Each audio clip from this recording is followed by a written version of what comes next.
The Canadian military PSYOPs unit wanted to target journalists with misinformation during their fake wolves exercise in Nova Scotia that blew up in their faces in September 2020. You won't believe this wild story, and I've got all the documents to prove what I'm saying. Do you remember the story of the military PSYOP that went terribly wrong in Nova Scotia? It was a propaganda exercise, what the military calls influence activities, wherein members of the military propaganda unit, for still completely unclear reasons, in September 2020 deployed loudspeakers to generate wolf noises near a military base. And then the members of the special propaganda unit of the Canadian Armed Forces forged a document using the letterhead of the Wildlife Division of Nova Scotia's Department of Lands and Forestry, warning local residents that wolves had been reintroduced into the area by the provincial and federal governments, and that these same wolves were now roaming around the Annapolis Valley, hungry for pets and children, I suppose. Now, here's where it goes right off the rails. The Nova Scotia government didn't know anything about this PSYOP or the fake document. Neither, according to the military, did the military chain of command. And so the Nova Scotia government started issuing statements saying, this letter that you're seeing is a forgery, which actually turned out to be true. In fact, the Nova Scotia government started a social media campaign to try to undo the propaganda unit's misinformation, to reassure residents of the Annapolis Valley that they weren't under some sort of werewolf attack. It was a test during the height of the pandemic, or rather the government's overreaction to the pandemic, to see how the Canadian public and the Canadian military could be manipulated into extreme fear through an existential crisis.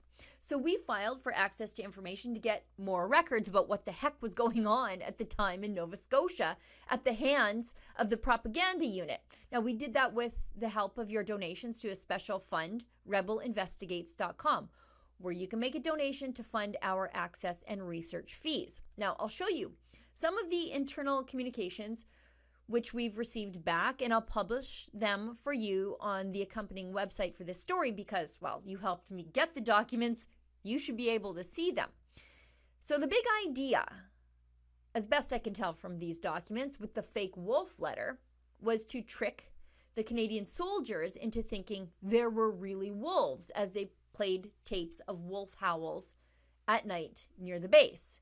So it was supposed to be a PSYOP on our own troops, but then it spread to civilians as the fake Nova Scotia letter got passed around and copied. We can see on page 93, the DND, that's the Department of National Defense, wants to share information with a disinformation expert who then wants to target reporters who first reported on the story. 197, 761, 806, and 820, we can see the propaganda unit is worried that the fake letter about wolves will get linked with other PSYOPs operations they were doing with their pandemic operations. They were doing something called Operation Laser at the time, and you could see the propaganda unit was worried about creating a bigger, more viral story. Look at this. Military leaders saw the pandemic as a new opportunity to test their propaganda techniques on Canadian forces. On page 1029 and 30 and 1048 and 49, copies of the fake Nova Scotia government letter are still being found, even though they claimed they were all destroyed. On page 1250, the military brags that they only train in such disinformation, inflicting it on their soldiers and civilians simply to be able to combat it. Look at this. The important factor to emphasize is that we employ truth in operations to counteract misinformation, errors, and intentional disinformation. However, we train with disinformation to practice recognition of it and counteracting methods. On page 1257, the PSYOPs unit wants to defend the fake wolf letter because Russia is spreading disinformation about the Canadian military in Latvia. So threatening the people of Nova Scotia with fake reports of wolves was supposed to counter Russian disinformation in Latvia. Sure. On page 1462, we find out that the whole thing violated Canadian military psyops policy and is a, quote, black psyops, which is forbidden. Here's directly from the document. We have to be very careful with the conclusions of this, quote, mistake. The document could be part of the info package, not necessarily a psyops product. If it was meant as a product itself, it would be problematic, as this is not the type of psyops conducted by Canada. Black.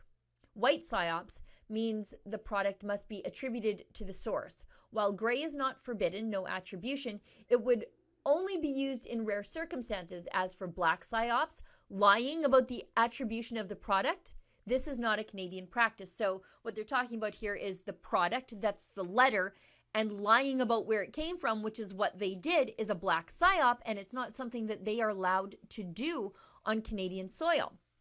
Now, for their part, the Canadian Armed Forces has said that the members of this psyops unit acted without authorization and that they were inexperienced and untrained.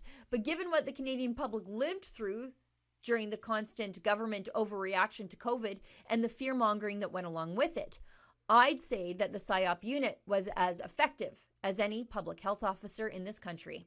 For Rebel News, I'm Sheila Gunn-Reid.